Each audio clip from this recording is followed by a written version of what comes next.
ألك سر عند الله بينك أنت وبين الله ألك صدقات تخفى لا يعلمها إلا الله ألك سر عند الله بينك أنت وبين الله ألك صدقات تخفى لا يعلمها إلا الله سبحان الله পড়েন ألك سر عند الله তোমার আর তোমার আল্লাহর মাঝে কোনো গোপন আমল আছে নাকি যেটা আল্লাহ ছাড়া কেউ জানে না?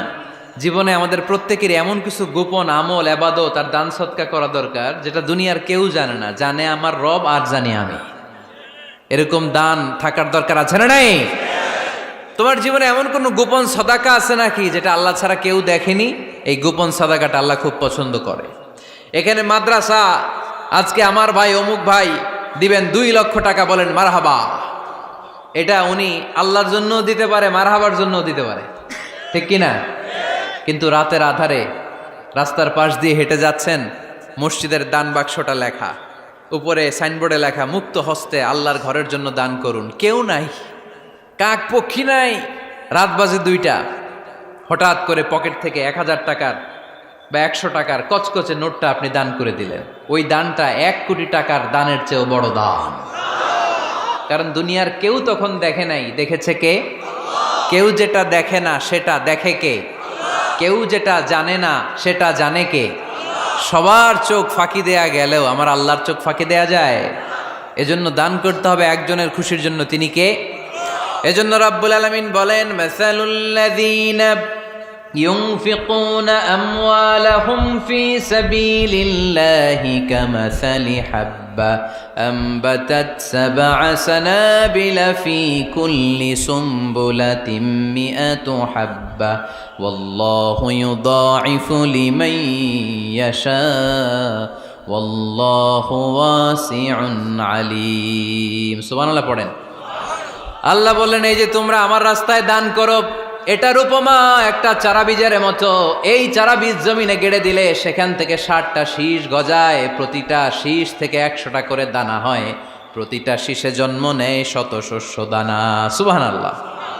চারা বীজ ছিলেন না, মাটিতে ঢুকাই দিলেন, 60টা শীষ গজালো, প্রতিটা শীষে আবার 100টা করে দানা, মোট কটা হইল? 700টা। এক চারা বীজ থেকে যেমনি 700 দানা গজায়, তেমনি 1 টাকা দান করলে এরকম 700 গুণ সওয়াব আপনার আমলনামায় ঢুকাই দিবে কে?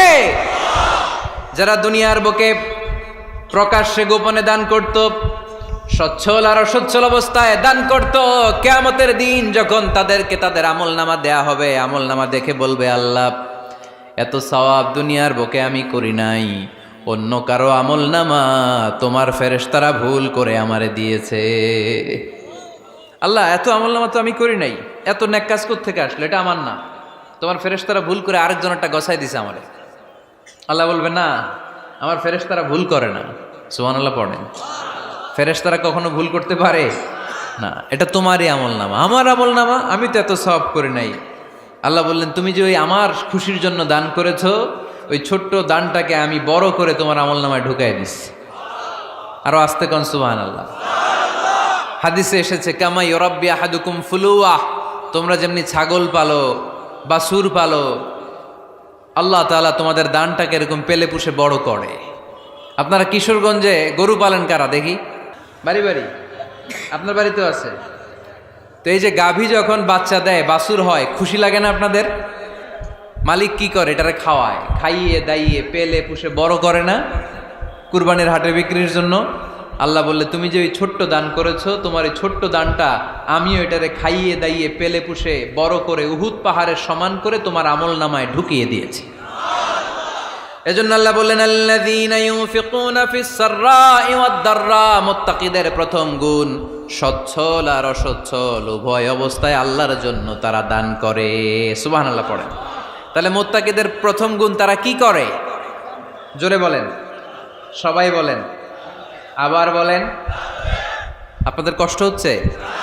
দোয়া করে ফেলি আমরা তো। গলার আওয়াজ এত অল্প কেন? আওয়াজ করে উত্তর দেয়া যাবে? চিল্লায় পড়েন আল্লাহু আকবার। এভাবে উত্তর দিবেন, এভাবে আওয়াজ করে উত্তর দিলে আমি বুঝবো আমার কথা শুনতেছেন, বুঝতেছেন। তা না হলে আমি বুঝবো বুঝতেছেন না, আমি এত কষ্ট করে বলি এরা বুঝে না। তো মুত্তাকিদের প্রথম গুণ, তারা কি করে? আরো জোরে বলেন, কি করে? মুত্তাকিদের 2 নাম্বার গুণ আল্লাহ বললেন ওয়াল কাযিমিনাল গায়জ। মুত্তাকিরা শুধু সুখে দুঃখে সচ্ছল অসচ্ছল অবস্থায় তারা দান করে না। মুত্তাকি বান্দার 2 নাম্বার বৈশিষ্ট্য, তারা রাগকে হজম করে, ক্রোধকে নিয়ন্ত্রণ করে। সুবহানাল্লাহ। মুত্তাকিনরা অল্পতে চটে যায় না, হট টেম্পার্ড না। আমাদের অনেকে আছে হট টেম্পার্ড, কিছু বুঝলেও চেতে, না বুঝলেও চেতে, এরকম চেত আছে নাকি আপনাদের? রাগ রে আপনারা কি বলেন আঞ্চলিক ভাষায়? রাগী বলেন। তো এই যে রাগী মানুষ আছে না, গুসা উঠছে, এই যে গুসা যে ওঠে, এটা খুবই স্বাভাবিক। গুসাটা ওঠা সবার ওঠে, এটা কি বলেন? ওঠে না? ওঠে না? আপনাদের মধ্যে থেকে গুসা বেশি ওঠে কার দেখি? আছে তো, রোগী আছে তো অনেক। আল্লাহ আপনাদের গুসাগুলোরে ঠান্ডা করে দেখ, আর ভালো গুসাগুলো যেন আপনারা ইসলামের পক্ষে করতে পারেন। আল্লাহ তৌফিক দান করো। রাগ হবে ইসলামের জন্য। আল্লাহর জমিনে আল্লাহর বিধান লঙ্ঘন হলে আমরা রেগে যাব, চিল্লায় বলেন ঠিক কিনা? এছাড়া কেউ আমাদেরকে রাগাতে পারবে না। ওয়াল কাযিমিনাল গায়জ। মুত্তাকিন বান্দারা রাগকে হজম করে। রাগ হওয়াটা খুব স্বাভাবিক, এটা ন্যাচারাল, এটা কি প্রাকৃতিক। আমাদের দেহে এক ধরনের হরমোন আছে, এটার নাম হচ্ছে অ্যাড্রেনালিন বলে এটাকে, অ্যাড্রেনালিন হরমোন।